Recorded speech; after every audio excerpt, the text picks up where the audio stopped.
To be a competitive city in Metro Manila, one must have good leaders.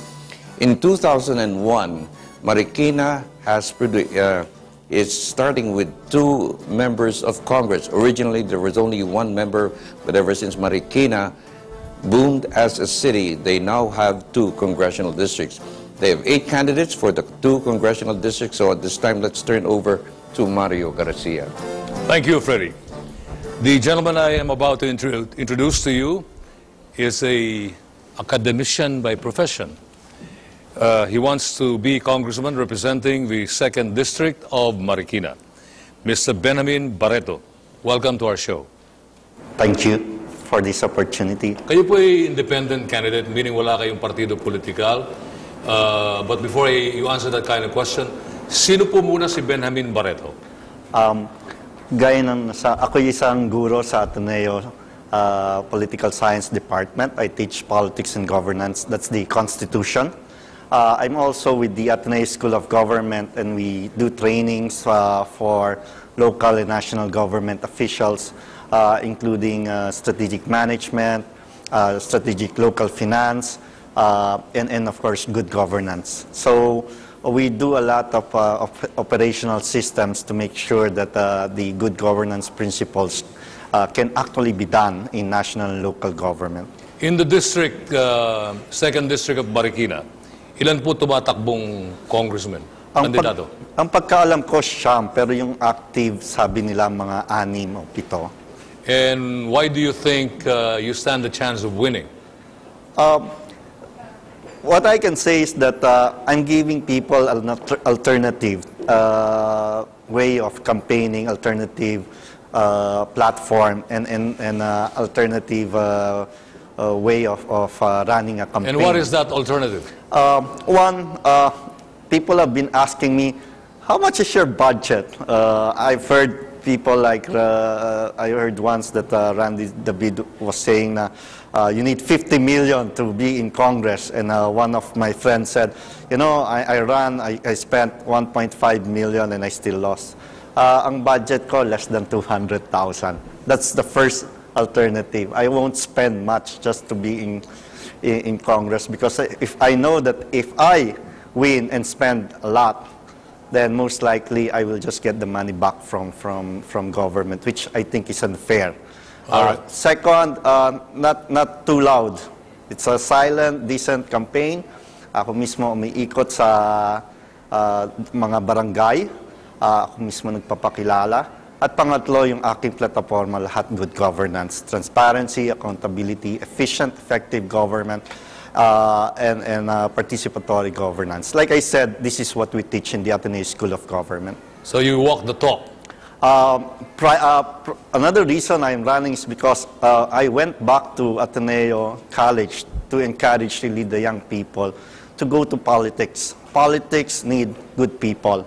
A lot of young people say, we don't want to go to politics kasi medyo madumi yan. No, it's not. It's how you really work hard for the people. But in politics, to be successful, you have to win. And you think you will win as an independent candidate against the political parties? There is a fighting. I keep telling my volunteers, and this is because we're already in the middle of the campaign. And they say that there are surveys coming out that we're moving. This despite when we started the campaign only on the formal day of campaign, 26 March. Like I said, there's not much money. But I do have volunteers that are really very inspiring. They help me kahit pagkain lang, minsan wala pang pagkain, because they believe in the platform. Suntok sa buwan kung manalo, pero kung manalo kami, mapapatunayan na hindi lang sa atin, hindi lang sa Pilipinas. I've been talking to a lot of foreigners about our election, that yes, people can win with good platform. It's a long shot deal, but the mere fact that I'm giving an alternative to our people in Marikina is already part of saying that we are successful. Needless to say, ang sagot niyo sa tanong na ito, hindi nga kayo natatakot. You're providing the alternative. Pero meron po kayong mga kalaban dyan, mas malalaking pangalan. Okay lang yan. Basta we will stick to a decent,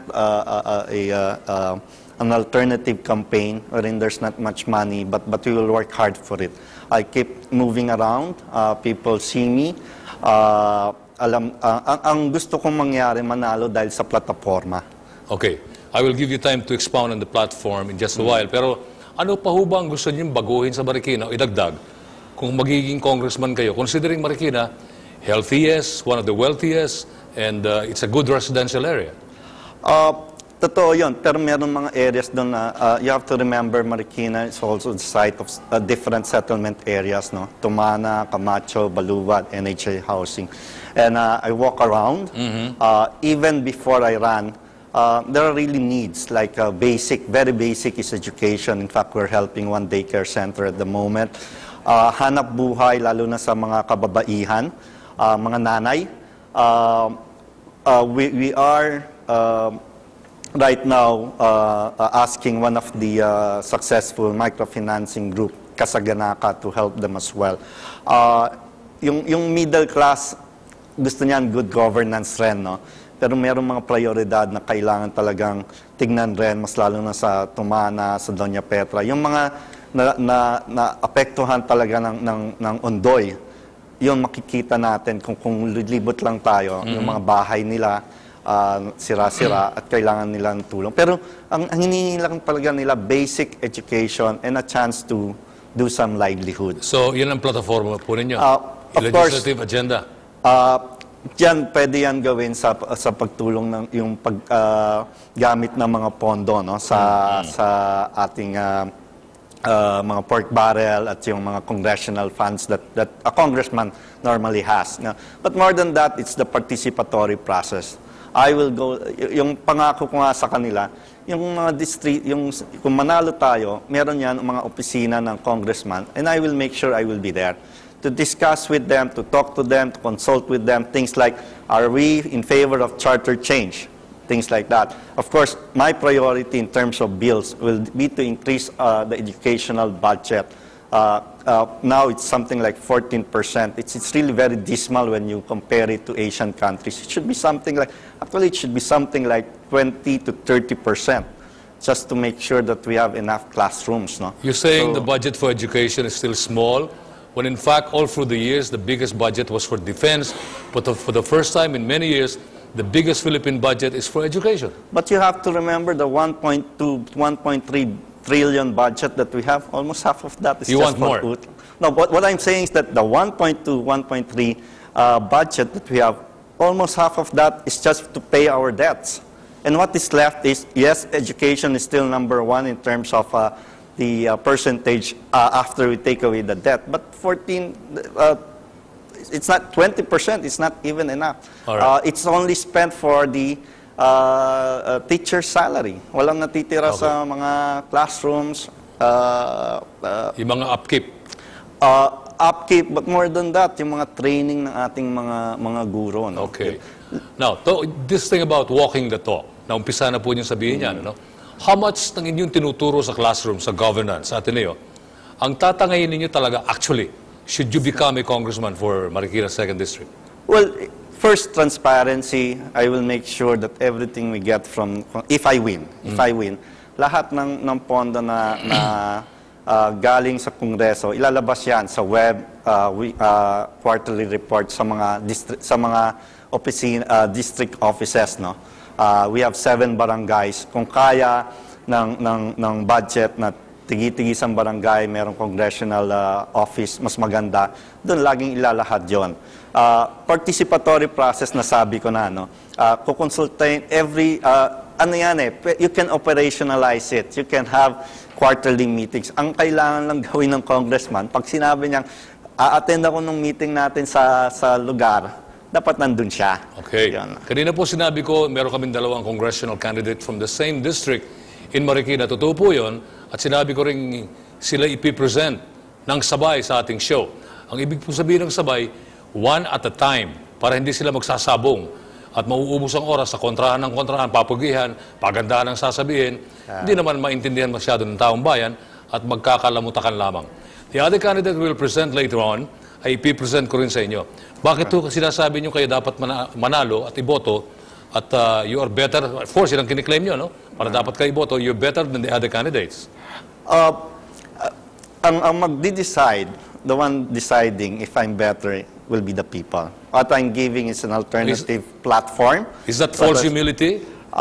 Do you have a bragging right? It's time for politics. I don't really believe in trying to offend or trying to downgrade other candidates. In Yes. fact, si Ed Francisco, nakilala ko lang siya nung isang ano, pero may mutual admiration kami. Yun, kaya kahit napagsabayan nyo kami dito, hindi kami mag-aaway. Hindi kayo magsasabong. Hindi kami magsasabong kasi halos pareho rin yung aming plataforma. No? What I'm simply saying is that here's a candidate that will not go to the traditional way. Spending a lot of money, being loud, trying to court people by different prompts. My platform is in my flyers. It's very simple. The promises are very doable. It's up to the people to say whether they like it or not and to vote for me. I will just like to say that we're getting very positive feedback now. And I'm running because I really believe Filipinos, deep inside, they can vote.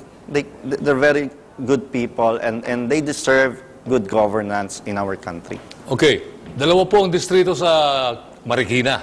You're running for the 2nd district. How will you complement the 1st? Yung mga batas naman, ang mga batas na gagawin sa Kongreso, hindi naman sa pang Marikina lang. District 2 yan or pang Marikina, sa bayan yan, no? Sa buong bansa yan. Yun. Kaya kailangan talaga meron rin tulungan. Kahit naman yung congressman, kailangan makipagtulungan rin sa mayor, sa mga alkalde, para talagang maging epektibo at efficient yung paggamit ng pera. No? What I keep saying in candidates forums that there's a lot of money in Congress. If we really work hard and use it efficiently and effectively, we can solve a lot of, maybe not all, but solve a lot of problems, not just in District 2, but in the whole of Marikina as well. And maybe in the whole, to a larger extent, sa bayan. No?